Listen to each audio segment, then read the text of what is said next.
On nous assène ici et là qu'il faut apprendre à désapprendre, que c'est désormais une compétence indispensable pour faire face à l'accélération des changements et aux défis de notre époque. Omettez de la développer et vous voilà sur le chemin funeste de l'obsolescence.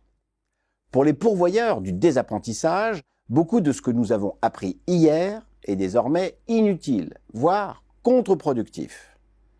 Pour conjurer cette mauvaise augure, il serait crucial de résister à la résistance, de reconfigurer ses connaissances, de déconstruire ses pratiques pour mieux en intégrer de nouvelles.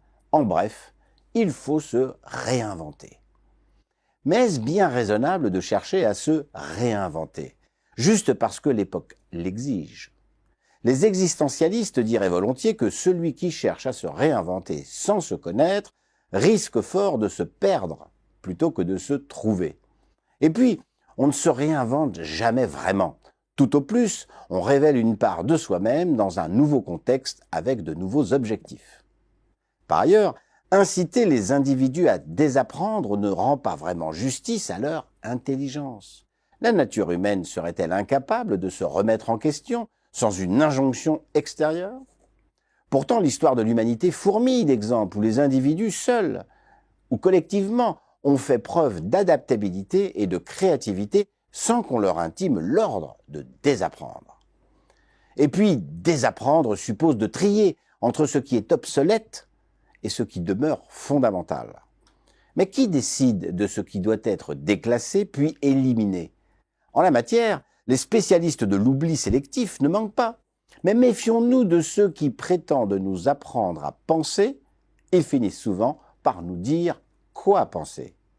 D'ailleurs, certaines études sur le sujet montrent que la célébration du désapprentissage en entreprise sert avant tout à éliminer les comportements jugés inefficaces au profit de ceux considérés comme les plus adaptatifs.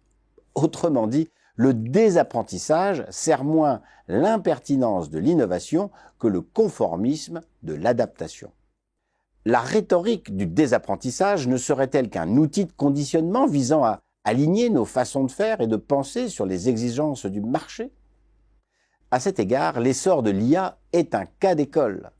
Pour en tirer profit, l'enjeu n'est pas tant de désapprendre que de s'y adapter en développant de nouvelles compétences, au risque de devenir son subordonné plutôt que son allié. Le véritable enjeu n'est donc pas de désapprendre, mais d'apprendre à apprendre, non pas en acceptant passivement qu'on nous dicte ce qui doit être oublié, mais en affinant notre capacité de discernement et en questionnant nos propres certitudes. Une démarche bien plus exigeante, mais infiniment plus porteuse de sens.